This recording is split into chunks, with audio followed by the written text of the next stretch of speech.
ગુજરાત યુનિવર્સિટીના પૂર્વ કુલપતિ નિર્જા ગુપ્તાએ ભરતી કરેલા તમામ 10 લોકોને એકસાથે સસ્પેન્ડ કરી દેવાયા.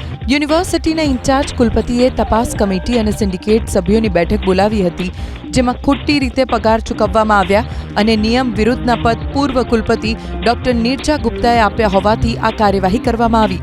પાવન પંડિત, શ્રીનિવાસ રાવ, વિશ્વજીત અધિકારીને સસ્પેન્ડ કરાયા છે, તો માનસિંહ રજોરા, ચંદ્રશેખર ઝા, દિનેશ શર્મા, પરેશ સોની, તુષાર ત્રિવેદીને સસ્પેન્ડ કરી દેવામાં આવ્યા. બીજી તરફ આ જ મુદ્દે આજે એબીવીપીએ પણ ઉગ્ર વિરોધ પ્રદર્શન કર્યું હતું. એબીવીપીનો આરોપ હતો કે ડોક્ટર નિર્જા ગુપ્તાએ ચાર્જ સંભાળ્યા બાદ અનેક હંગામી કર્મચારીઓની હકાલપટ્ટી કરી, પોતાના માનીતા કર્મચારીઓને નોકરી પર રાખી નિયમ વિરુદ્ધ પગાર ચૂકવ્યો. એબીવીપીના કાર્યકર્તાઓએ સુટકેસ ભરીને નકલી નોટો લાવીને ઇન્ચાર્જ કુલપતિ પર નકલી નોટોનો વરસાદ કર્યો. સાથે કુલપતિની ચેમ્બરમાં જ સૂત્રોચ્ચાર સાથે ધરણા પ્રદર્શન કર્યું.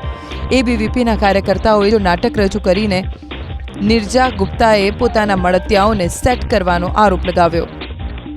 શ્રીનિવાસ રાવ સુરેડ્ડી, ગ્રુપ સીઈઓ જીયુસેટ, માનસિંહ રાજોર, સીઈઓ IDSRF, વિશ્વજીત અધિકારી, સિનિયર વાઇસ પ્રેસિડેન્ટ AIC જીયુસેટ, દિનેશ કુમાર, OSD હિસાબ વિભાગ, જે ચીફ એકાઉન્ટ ઓફિસરના પણ ચાર્જમાં છે, ડૉક્ટર પાવન Pandit, director KS school of business management અને ડાયરેક્ટર CPC, બંનેનો ચાર્જ એમની પાસે હતો. ચંદ્રશેખર ઝા, જે એસ્ટેટ એન્જિનિયર તરીકે ઇન્ચાર્જ એસ્ટેટ એન્જિનિયર તરીકે કામગીરી કરતા હતા. તુષારભાઈ ત્રિવેદી, જે લીગલ ઓફિસર તરીકે કામગીરી કરતા હતા. અને પરેશભાઈ સોની, જે ફાયર ઓફિસર તરીકે કામગીરી કરતા હતા.